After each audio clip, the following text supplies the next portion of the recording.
Welcome to Voice Rising with Kara Johnstad. Enjoy weekly conversations with leading luminaries, pioneering visionaries, singers, poets, musicians, and sound healers as we explore the profound role our voice plays on the path to self-realization and global enlightenment. The internationally acclaimed singer, composer, author, healer, recording artist, voice expert, creator of Voice Your Essence, and founder of the School of Voice, Kara Johnstad uses her extraordinary spiritual gifts to empower others. Everything in this world vibrates. Everything has a frequency. A pioneer in the field of voice work and transformational songwriting. Her breakthrough methods are helping thousands of people worldwide fine-tune their body-mind-spirit system and unlock the energetic frequencies of limitless creativity, health, and abundance. Share your voice, ask your questions, join in the conversation. Receive life-changing, positive transformation and rise together to create a sound world. And here's your host, Kara Johnstad. Hi, everybody. Welcome to Voice Rising. Today, I have a very special guest with me in studio, and I'm bringing to you a rare story. It was, for me, a rare story, and I'd like to open the show with this line. I have been buried under years of dust, and now I have so much to say. These were the first words 25-year-old Emily Grodin ever wrote. She was born with nonverbal autism, and Emily's only means of communicating for a quarter of a century had been through physical gestures, sounds, and one-word responses. The amazing thing is, Emily has had a major breakthrough. She's now a poet, she's studying, and she has found her voice. And the story shows us why voice is so important to our lives. And with me in studio today is her mom, Valerie Gilpeer, lawyer, advocate, co-author of the remarkable memoir, I Have Been Buried Under Dust, a memoir of autism and hope, which was released this month and is a powerful testimony to words such as faith, perseverance, patience, trust, and joy. Welcome, Valerie, to the show today. Thank you so much for having me. So you and Emily, I'm sure the book has been released, I believe on April 9th or somewhere in that ballpark. You must be celebrating. Absolutely. Well, I've been celebrating Emily every day since she was born, but this gives us particular excitement. And Emily, incredible pride. I mean, she is incredibly proud of herself, incredibly proud that she was willing to open up her world to so many people and to let them in. It was a big step. You know, it's something she really was concerned about, not only to let them know about what a great poet and writer she is, but also the backstory, because it has not always been an easy life, and her experiences have not always been easy. But she wanted people to know, because she hoped that it would give other people hope for a better future. Tell us a little bit about that backstory. Emily is now 25 or mid-20s, correct? Emily is now 29. Actually, she started writing. Oh my goodness gracious! Oh my goodness gracious! But you are correct, Kara, that she began emerging as a communicator via writing when she was 25. That's when the breakthrough happened. It was in August of 2016, following a particularly difficult trip home from Ireland, where we live in Los Angeles, as you know, so it's a 10-hour flight back. Yeah, and but that was really sort of, her breakthrough came as sort of what caused it to sort of become, put a head on it, if you will. But there was a whole lot that preceded that, obviously. I mean, she had 25 years of frustration, which preceded that trip, and a lot of effort at trying to be able to communicate verbally, which was a struggle for her. She could not communicate everything that she knew and understood. But that trip coming home from Ireland, I think in fact, I know that she felt that she had just kept things in too long, and now she really did need to communicate after a difficult trip back, which is detailed in the book. And I will leave your it is listeners wondering that. cliffhanger here. It's a cliffhanger, yes. So what was it? I mean, when did you finally get the diagnosis of nonverbal autism, or how did you sense that something was different? I want to introduce also, just very quickly, Emily also has a dad. His name is Tom, and he is in this book just as caring and compassionate as can be. And the way that you all three navigate through really often very, very rough waters is commendable. So how did you finally get that diagnosis, or when did you sense that Emily's not developing with her language skills like any other child? Well, I think that we had a sense that things were not going as they really should be going pretty early on, probably when she was maybe around a year old. And there were signs, I think, that people missed about her, people that should have known better. Emily was in a Mommy and Me class that was run by we were in a Mommy and Me class together, actually, run by a psychologist. And the psychologist observed that Emily was very independent and very sure of herself. And she commented to me, well, Emily is going to be president of the United States. Look how certain she is and how, confident she is. Well, the fact is that a 1-year-old typically is not that confident. I mean, they're usually kind of cuddling and close to their mothers, and that probably was a sign that, something was not quite right there. Something was not, she was not developmentally on track. And we started to see things kind of pull away from people a lot, about between 1 year and 18 months. And by 18 months, it was pretty well, sealed that she was not engaging in the world. So we kind of let things go for a while, and then at her second birthday, on the day of her birthday, we took her to a pediatrician for the yearly assessment or medical checkup. And I said, I'm concerned about this. She's not talking. She was talking. She's not talking.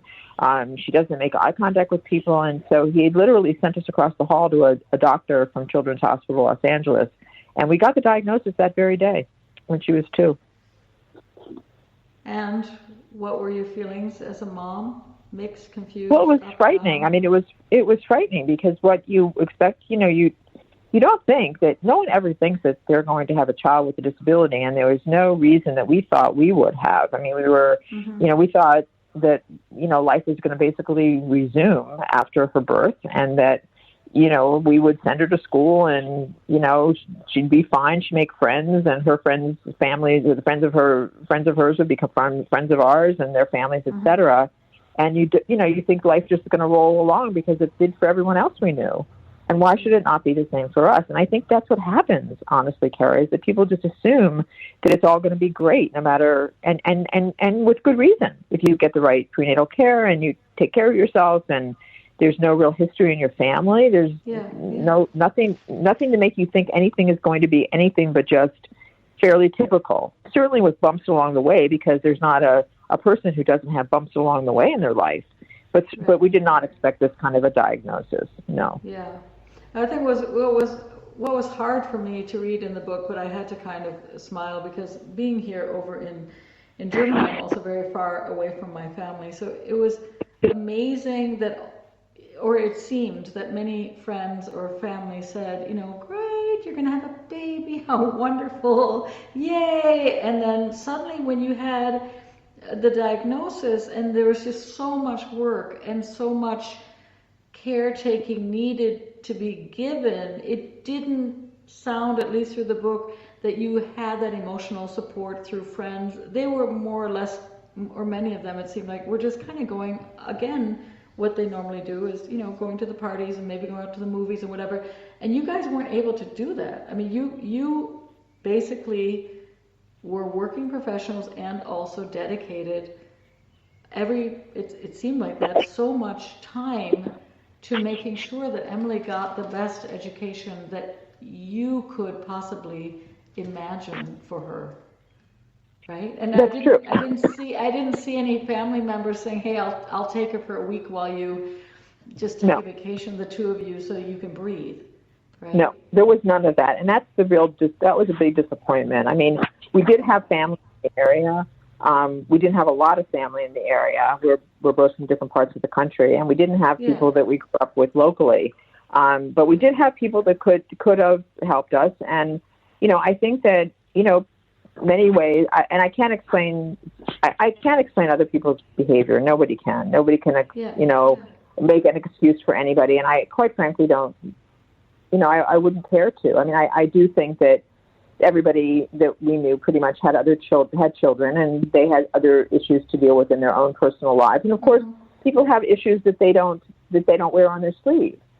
Personal things that go on and makes them unable to be helpful. So again, I mean, maybe I'm not an apologist, and I don't excuse it. I think that people could have done more, should have done more, and I think now there's a lot more women's groups and mothers groups that are around than there were 25 years ago when Emily was really. A lot more awareness, right? A lot more awareness, and maybe a little bit's on me too, because I was always very kind of concerned, about how Emily might respond in a social situation that might be misinterpreted.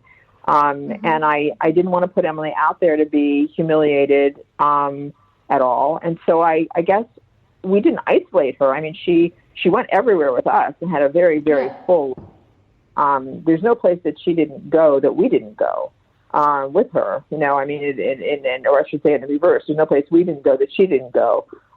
Because we did want her to have a very, very complete life. So she had all the advantages. She just didn't have it so much with other families. We didn't do a lot of family outings. We weren't one of those people that could take a group and say, okay, we're going to go rent a house for a weekend and, we'll all have a grand old time together. It wasn't like that. My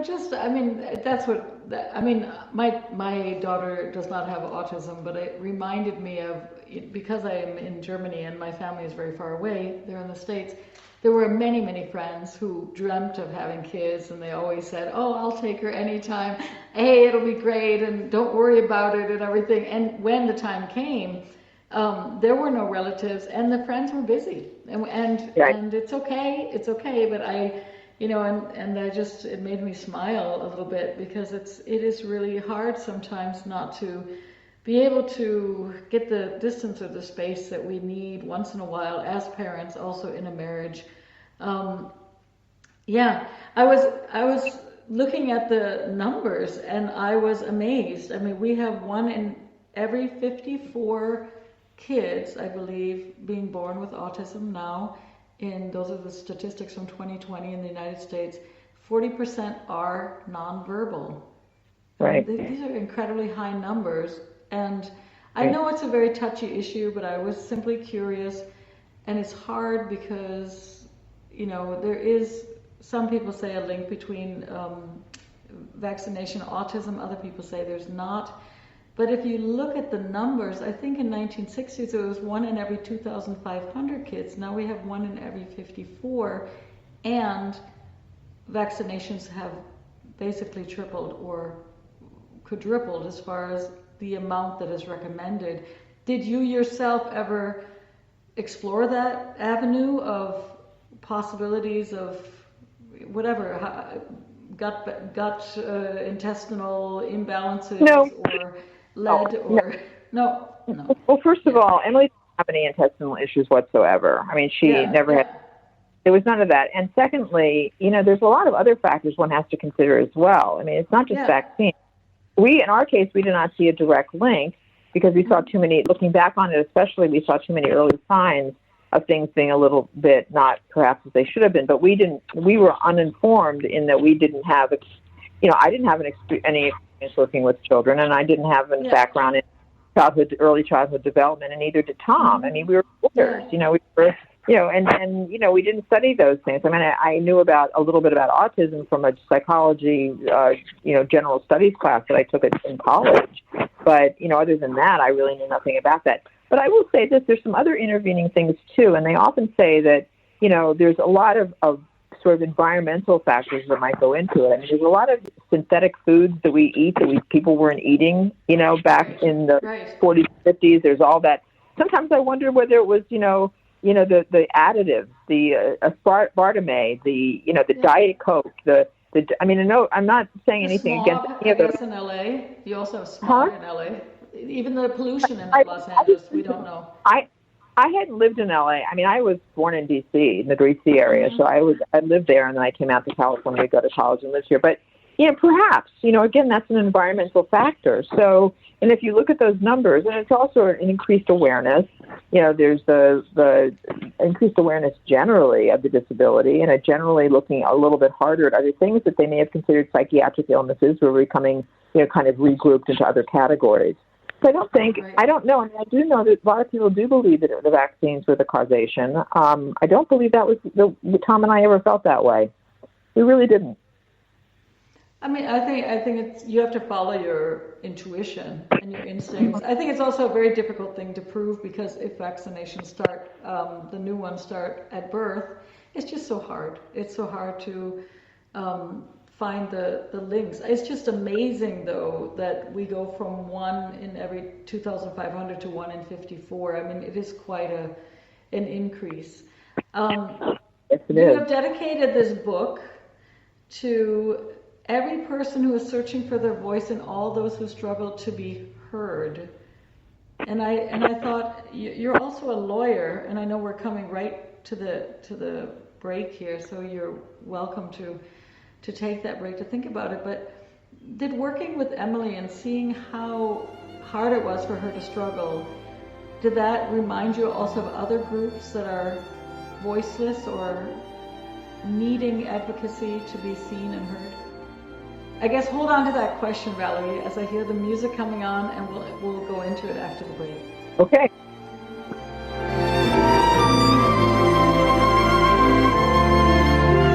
The cutting edge of conscious radio. OMTimes Radio. IOM FM. OMTimes magazine is one of the leading online content providers of positivity, wellness, and personal empowerment. A philanthropic organisation, their net proceeds are funneled to support worldwide charity initiatives via Humanity Healing International. Through their commitment to creating community and providing conscious content, they aspire to uplift humanity on a global scale. Connect at omtimes.com.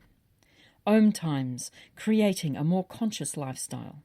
With happy clients all over the world, Cara Johnstad knows that your voice is the missing link to more authenticity, abundance, creativity, and health. An internationally acclaimed voice expert, Cara's breakthrough methods have helped thousands of people successfully heal their voice wounds and extinguish the story of self-doubt and shyness forever. Join in group trainings, attend online sessions, schedule one-on-one time, and invite Cara to work with your organization and community. Get started today. Go to www.carajohnstad.com and receive a special guided meditation designed to fine-tune your inner voice and welcome you on the voice journey. This is Kathy Beal, host of Celestial Compass, featuring astrology you can use. Celestial Compass points you to what's going on in the sky and what you can do with it down here on Earth.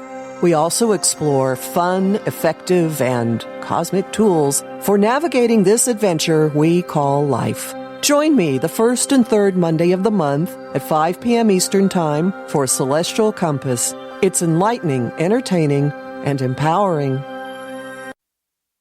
COVID-19, brought to you by CDC and the Ad Council. If you're feeling increasingly lonely right now, you're not alone. It's totally normal. Even though we may not be able to get together in person, connecting virtually with friends and family still gives you a chance to interact with people and may help raise your spirits. Join a virtual book club, set up group text chats, or online video coffee breaks with coworkers.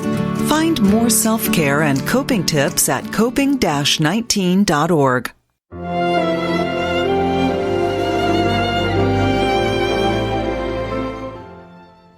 Hi, welcome back to Voice Rising. I am your host, Cara Johnstad, and with me in studio is Valerie Gilpeer, co-author, together with her daughter, Emily Grodin, of the book I Have Been Buried Under Dust, a memoir of autism and hope. And we left off with the question, or basically that you've dedicated your book to every person who is searching for their voice and all of those who struggle to be heard. And I guess, is it the voice that allows us to be seen, number one? And with your time spent as a close companion and mom of Emily, did you suddenly look differently and see other groups of people that did not have the support they needed because they didn't have the language skills or they did not have the ability to be seen or communicate?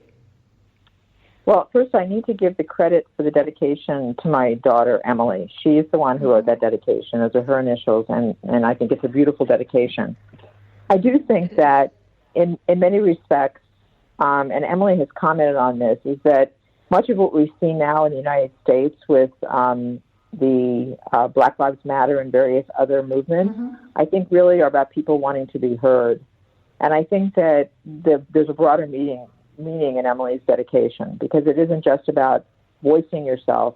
It's the inability to voice. It's the inability for people to actually hear what you're saying. And I do think that's a complaint that people have lodged legitimately, and which now maybe, society will start to pay more attention to.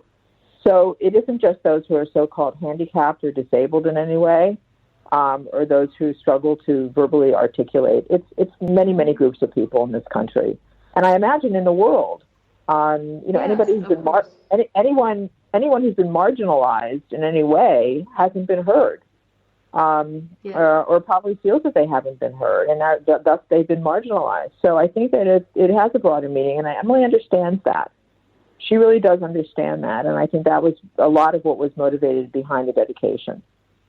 Yeah, and the ability or the inability for people to deeply listen, right? To be heard is I so much agree, because I think it's true. I come from the neighborhood in Minneapolis where George Floyd was killed. So my sister is there, and we're following that very intensely. And it is so important for all of us, community and communication. I think that's the root of the word. And so the next curiosity was, when Emily was young, she had so much support, and yet the breakthrough came so much later for whatever reason.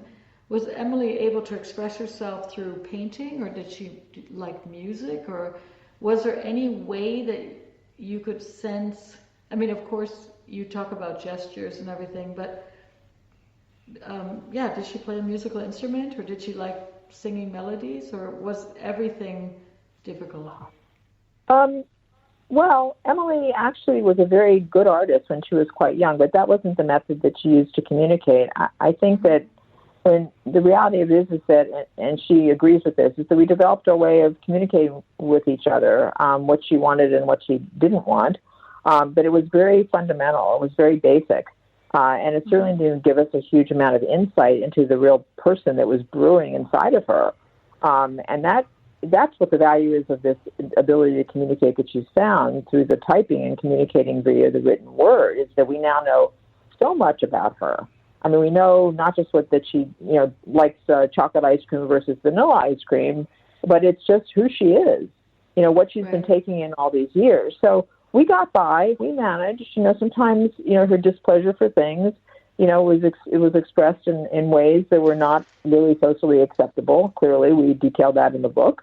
And, that was a big issue. And that was why is that we kept pressing for some way for her to find a way to communicate in a more robust fashion and a more complete fashion that would really, really allow people to see just how smart she was. Because I knew always that she was bright. I knew from the minute she was born how bright she was. There was so much about her that was just so unusual, in my opinion. I knowing so little about children, I just could tell it. I could sense it. And, it's funny because how many parents always say, I have a really smart kid, But I knew it. I knew I had a smart kid. I mean, there was no question in my mind. And it's funny because later... Oh, sorry. No, because later when she started writing and I showed her writings to people in my law firm, they all looked at me and just would look up and they'd say, "You always said she was smart, Valerie." Yeah, I did, because I knew.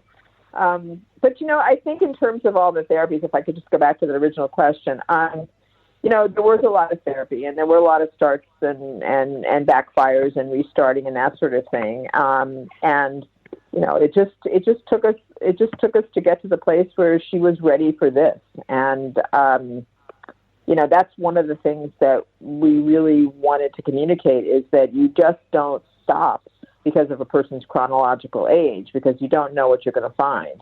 And, that's so much me, though. I mean, I refuse to give up on Emily. I just would never give up on Emily, not in a million years. I just knew that we had to just keep fighting for as long, as hard as we could.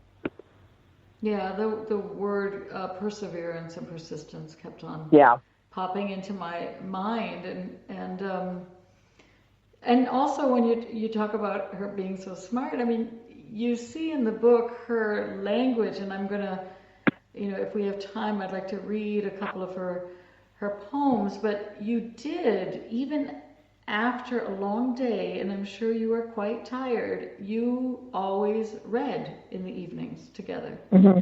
Yeah. Right? So, because there's no way that somebody has that kind of a rich vocabulary if they haven't read and been read to, right. And if they haven't heard language in the homes, right? If they just have a television running in the background or whatever, they're not going to have that same engagement, and they're not going to understand the words that Emily now beautifully uses to express herself. And she is now writing more and more poetry, and I thought it was beautiful that you write that you and Tom, you didn't actually read a lot of poetry. I'm sure you read many, many books, but that is a door also that she's opened in your lives. Absolutely. I mean, this poetry, the beauty of her poetry has really completely changed her outlook on poetry. It wasn't something that I just took to. I don't know. I read novels, and we read everything to her, though. I mean, we read novels, we read short stories, we read people's essays. I read the newspaper, the New York Times. I mean, whatever I could get my hands on, I read to her all the time. Yeah. All the time. Yeah.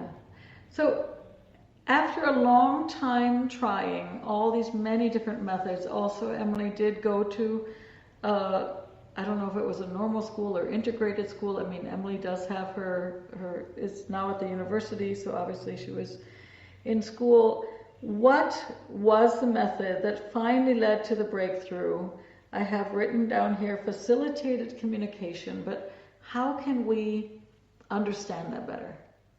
Well, facilitated communication is sort of, I would say, a form of what they call AAC, which is alternative augmentative communication, which can be any number of things. It's a whole spectrum of possibilities. It can be a person sitting next to a person with their hand on their shoulder, with the subject having an iPad in their hand and typing. It could be someone typing on a letterboard. It could be a device. Other forms of augmentative communication are just devices or people push. In Emily's case, it really comes down to a person sitting next to her and with their hand on her shoulder as she just communicates via an iPad or now a computer. I mean, she almost exclusively is on a computer now. At the time that we wrote the book, she was using an iPad, but she's progressed. So a person who's sitting next to her is called a communication partner, and that communication partner really just simply imparts to her a sense of confidence, really. I mean, they're not really doing much. Yeah, just kind of safety and encouragement, and words like, "You got this," but never putting any words into her mouth, and certainly never, ever, ever, typing anything for her, which we make really clear in this book, is that everything that Emily has written here is first draft, original work, and nobody had any kind of interference at all. Most of the people who work with her have no idea what she's writing about. So, and if a person is really critical, if you look closely at Emily's writing, you see a certain rhythm to her writing. But and the way it shows us too, us too, again, because I'm so passionate about voice, I mean, I'm just beyond passionate. It shows us also how another person can be that empowering, uplifting force, right? It's just it's so amazing how simple it might be. And I'm sure you are also there all the time wanting to support, but for whatever reason, this method clicked, did you ever try other methods? Like, I taught my daughter sign language when she was young, even though she was babbling away, just because I wanted to know if she wanted more to eat or not. Did you ever try any other like facilitated communication when she was younger, and it just didn't click? Yes, we did. We did try it, but it was I must say it was a very half-hearted effort, mostly because the people that were providing in our area were so far away that it almost rendered it inaccessible. I mean, it was just too far to go after a full day of work and school to drive an hour across town in rush hour traffic and 2 hours home. So, you know, it just didn't work. It was just sort of one of those things, you know. I mean, it just didn't work. And I don't think Emily would have been interested either. I mean, I think she's very typical with Emily is that she does exactly what she's going to do when she feels like doing it. Her communication partner, she's had like 10 or 12 communication partners, you know, now, and she types with people when she feels like it's somebody who's been part of our life for the longest, was the last person that she would type with, but she did.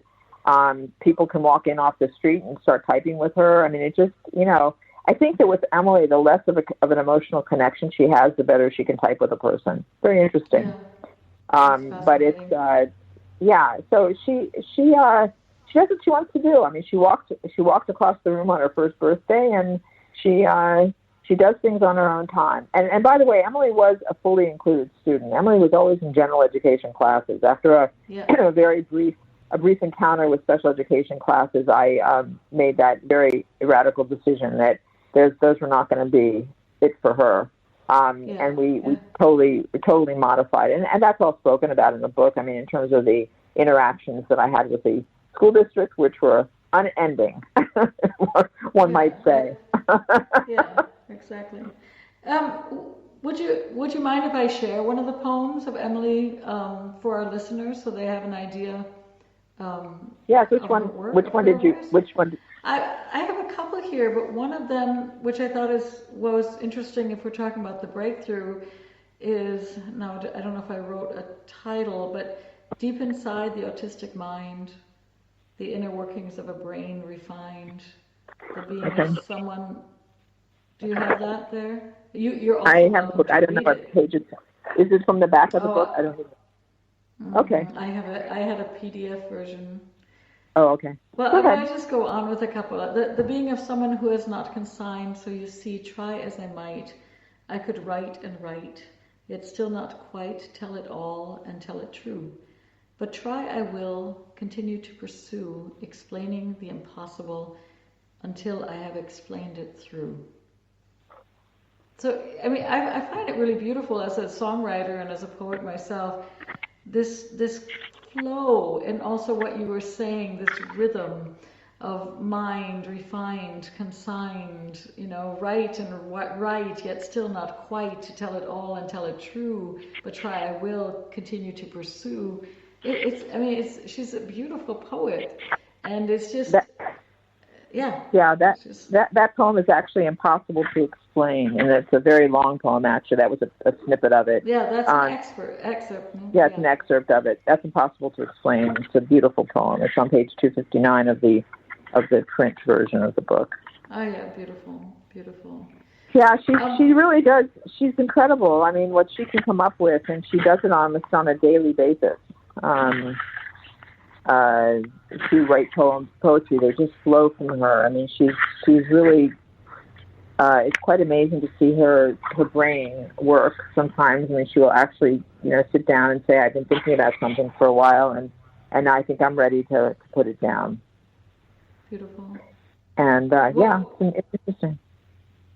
And what for you as a mom, and you are an advocate, so you also are supporting people in their needs to be heard, to be seen, and just out of curiosity, how do you see the role that our voice plays in the world? Because very few people have ever experienced someone who's, you know, some people can't speak, but then they can write, and some people can write, but they might not be able to speak.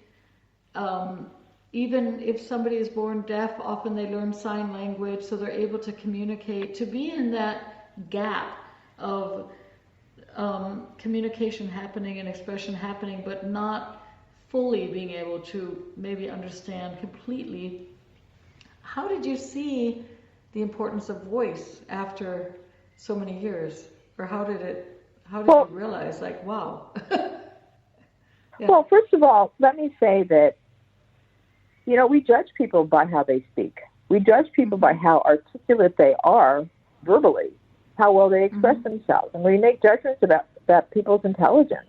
And when a person does not have that voice, so to speak, the verbal expression, then we make judgments. And I think that's what happened to Emily her whole life, is that judgments were being made about her by everyone, by teachers, by students, by her peers, by family members, that there was nothing there, that there was zero happening. And yet, when she found this alternative means of communicating, we just see how smart she is, probably more intelligent than the average human being. So honestly, my whole, and I think Emily would agree with this, is that we just want you people to know that no matter how you express yourself, learn to express yourself as possible, or give the people you love that opportunity to be able to express themselves, because you don't know what's going on. No one knows what's going on in there until that opportunity is there to express, however it is, whether it's in pictures, whether it's in writing, whether whether it's through a device, however it may be. Because people really did mislabel Emily unfairly. And I knew they were mislabeling her unfairly, but there was little I could do about it until she had her own personal breakthrough. Right.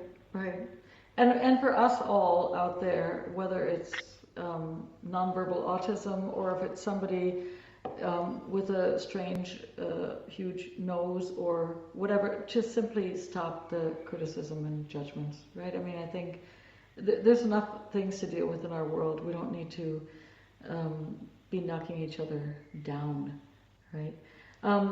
Valerie, we're going to take a very, very small break, and then we're going to be back and talk more about voice and your new book. Thank you. I Have Been Buried Under Dust.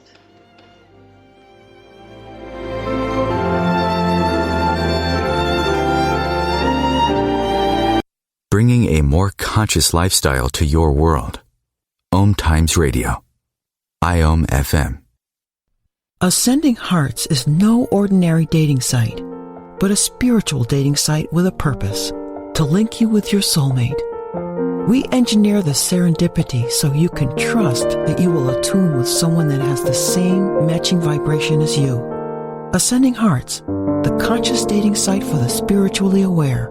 Try Ascending Hearts for free. ascendinghearts.com. Life is a flow, and enlightenment is simply harmonizing with the way life really is. Then you find that life is effortless, benevolent, and free of all suffering. Hey everyone, this is GP Walsh, and I want to invite you to my brand new radio show that's launching right here on OMTimes Radio called The Flow of Enlightenment. I've been a spiritual teacher for decades, and my greatest pleasure is being able to share with you these deep and highly practical spiritual ideas. So join me in The Flow every Tuesday at 1 p.m. Eastern and let yourself be transformed.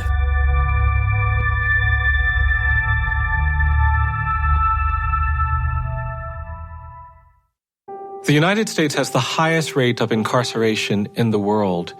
At the Equal Justice Initiative, we believe mass incarceration has to end. There is this presumption of dangerousness and guilt that gets assigned to Black and brown people. We have to confront our history of racial injustice and commit to a new era of truth.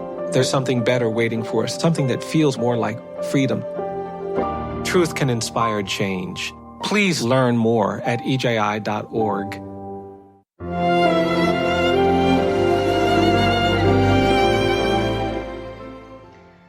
Welcome back to Voice Rising. I am your host, Cara Johnstad, and with me in the studio is Valerie Gilpeer, co-author, together with her daughter, Emily Grodin, of the book, I Have Been Buried Under Dust, a memoir of autism and hope.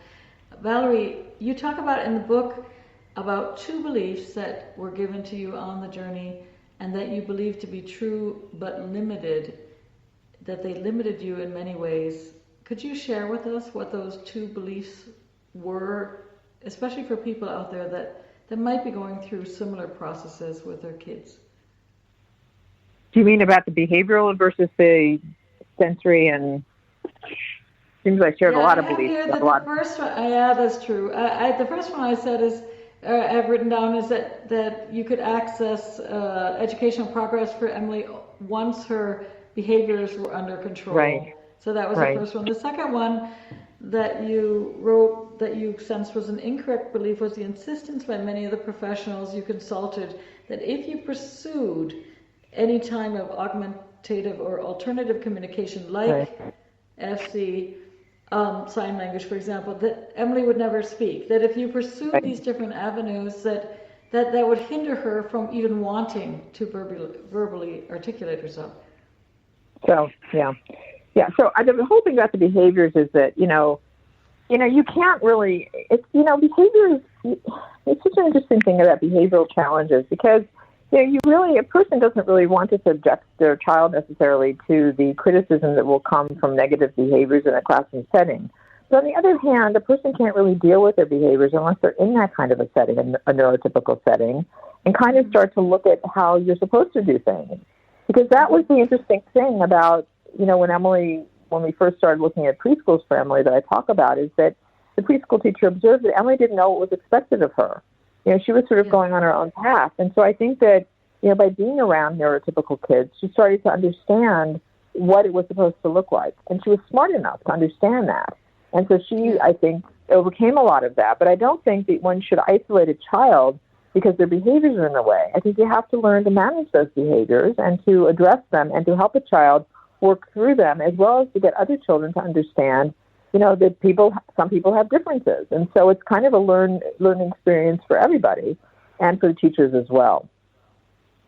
As far as the speech, as far as the issues with the speech, the augmentative communication, that was a very touchy thing because we were obviously very fond of our speech therapist, but because they promoted the fact that Emily had what they called verbal intent, communicative intent, that we were really dissuaded from pursuing alternative means. And I think that it was really focused and spoke to the fact that we really wanted her to speak verbally because, language is there's a lot of economy in spoken language. In a way, the typewritten language is a much slower process.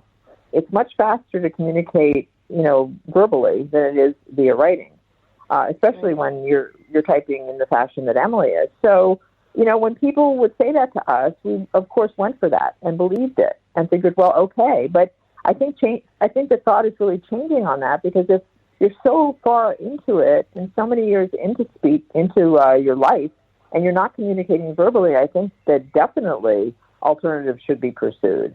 And in fact, Temple Grandin spoke to me directly and told me that she is now telling people that if a child doesn't have a verbal capacity by the time that they're 6 years old, then it's the time to put an iPad in their hands and see what happens. So I think that, we were unfortunately a little misled, but we were also buying into what we wanted to hear. We wanted to hear that she was going to talk. We really did. Of course. And I still think, it's so interesting about language, Cara, because in some respects, I think that Emily's language is much richer, because her written language is much richer because she actually processes things and slows down her responses, if you will, before she actually blurts something out. I think we all tend to blurt. We tend to speak too quickly. We tend to blurt. We tend to go with the first thought that comes into our head. And Emily thinks about things. And honestly, when I say to you that I can see the wheels turning when a question is asked to her, I mean that. It is really interesting to see how she takes her time to respond. And in fact, there's different venues that we've been on in the promotion of our book where people can see and watch Emily communicate and see how she does very thoughtfully respond to questions posed to her on the spot. So it's a very interesting thing. I don't know if she would. I kind of wonder if she had that verbal capacity, would we see the beautiful language that we do? Yeah, it's a beautiful question. I mean, it's something to ponder on. I was also going to ask how Emily is. I mean, if it's more out of a space of quietude and silence, is it hard for her to? Is it hard for me myself sometimes to gather my thoughts if it's too noisy, or I'm incredibly sensitive to sound? Does she prefer? Yeah, does she prefer quietude, or does she find support through music or when she's writing? Well, I think it's the overall sensory picture. I mean, I think that Emily can, there are certain sounds that she's very sensitive to, like very sudden noises, a cough, a sneeze, but a long and enduring hum, that sort of thing doesn't really bother her. It might bother me, but it doesn't bother her. Sometimes lighting can play a part in, her sensitivity. But it's usually certain sounds and maybe a crossover of sounds that really bother her. She does like music. She loves music and always has, of all forms, mostly classical and sort of what they might call an easy rock kind of music. But she likes everything. I mean, she likes, but I think the thing she likes still the most is the sound of a person reading to her. I think she's very soothed by voices reading. She loves the sound of words. She loves the sound. Then, huh? I mean, she's lucky because now we have Audible books since a very short time. Exactly. It wasn't. She loves to. She still loves to. I mean, she also reads herself. I mean, she reads for her college classes. She reads independently. But I think she likes that sound. The music is a big part. It's interesting what you said earlier about TV. I mean, TV was really not a focus in our home. I mean, she learned so much and has reported that she learned so much because all we really watch here is the news, and she would watch the news with us when she was very young and was picking up things off the news shows that we had absolutely no idea that she was taking in. But now she writes about it. Are you still there? Yes. For a second. Oh, yeah, okay, sorry. Yeah, I mean, at that time, 25 years ago or 20 years ago, we are now so easily running to our smartphones or the iPads or whatever. It wasn't there at that time. I mean, kids are now on their iPads, but it wasn't there. And some of it is good that they're on their iPads, and some of it I find crazy because I actually have friends of the family where the child cannot speak actually. I mean, she's able to communicate, but she's so used to getting the responses so quickly through the iPads that when a person is slower, she gets terribly frustrated because she's just used to being on her tablet and getting really quick responses, right? But we've all got pretty. Yeah, I also don't have any television in my home really, so there you go. Lots of books, some good films, and I'm not able myself to digest the amount of information that is on the airwaves. It's been quite the year. I mean, not only you have a book release, but we are in the middle of a global pandemic, and I'm sure it's given everybody in this time to reflect and time to integrate and time to move through things. Where would you like us, as people that have read your book, have maybe friends that are going through things, where would you like us to be in 6 months as a world? Or where would you like this book to inspire people to go to? That was a very poor question, poor wording of question. I'm hoping that the book will be inspirational for many years to come to people. I mean, it will be out there, hopefully, and it will be something that I hope that colleges and universities will perhaps teach in school. I think there's a lot here. There's a lot here for everyone in this book. It's not just hope for individuals with autism, but it's hope, I think, for a lot of people, and it's also an instruction manual for physicians, for people who work with individuals with autism, those who love them, parents to keep hopeful for their children, seek alternative methods, and keep at it. I mean, just persevere. I mean, so many people talk about hitting a wall, and when you hit that wall, you have to turn left or right, but you figure out a different way. It's no different for people with autism. Parents just get burned out a lot sooner because it's such an intense process of really dealing with needs, addressing the needs of an individual with autism. But keep at it, people. That's all I can say. It's worth it. It's definitely worth it. I have a daughter, lovely and proud of herself and successful, and she's always been lovely, but to see her so loving herself now and so happy with her life is unbelievably rewarding. What are some of the tips that you would give for parents struggling with burnout? Some of them even have more than one child, so they're really trying to work and juggle that.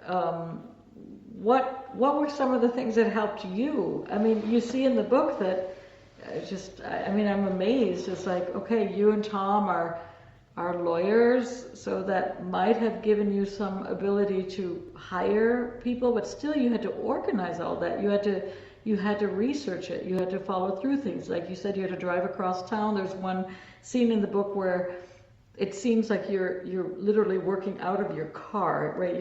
You're making all your office has moved, not from a building, it's moved into something with four wheels where you can manage it all. What are some of the tips that people can do when they're just absolutely exhausted? I don't know. I guess you have to scream a little bit, I mean, you just have to kind of let it out. I mean, it's also voice work. Very good. You take yourself wherever you go. So this concept of kind of, putting yourself in another location for a few days. I mean, believe me, Tom and I would try to go away for a couple of days and get somebody to watch Emily. But the whole time we would be talking about her and worrying about her. So, I mean, you do take yourself wherever you go. So I think it just has to be an internal resolve that you're just going to push forward, And I realize and I understand so well that there are so many people that can't do it. But I am such a fighter and always have been. I mean, it's just who I am. And, I just kept at it and kept at it and kept at it and always will, because that's just who I am. And I hope that other people have that resolve, and more people get the resolve if they can. But recognize that it will be hard. But screaming does help a lot. Not at your child, but just sort of go into a room, close the door, and scream and cry a little bit. Stomp your feet. Exactly. Put on some flamenco music. But I also think people need to take care of themselves. I mean, I always got exercise and ate well and, did all those sorts of things. I mean, it's a really, really fundamental stuff, just a fundamental, healthy lifestyle also. Well, that's what it seems like from all the guests that I've interviewed in this last year. That is a little bit the message of the Times also is, number one, how can we listen in better? How can we support people to be heard? How can we ourselves communicate better our needs? And number two, how can we come into balance and be healthier? Because we're not going to solve everything only with getting a pill or a shot or a whatever, right? So we need to, we talked about that just very shortly, but you were talking about, different food sources and we need to examine that. Like, what are we, how are we finding that balance? Whether it's what we're putting in our bodies or whether it's which television shows or not we're consuming, or how do we communicate? I mean, it's all that good stuff. Are you doing? I would also throw one small thing is have a sense of humor. I mean, not every day is going to be a good day. I mean, you got to laugh a little bit and inject humor and make your kids feel loved and happy, and however it is, and be goofy if you have to. I mean, that helps a lot.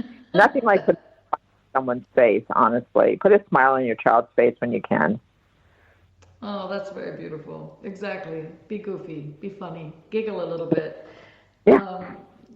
Where can people find your book, Valerie? Do they go to all the shops, or do you have a homepage that they can? We do have a homepage. You can either look up ValerieGilpeer.com or EmilyGrodin.com. We're available on Amazon, on all major outlets. Our webpage has all the listings and ways to communicate directly to me or to Emily, if you'd like. There's our email address there.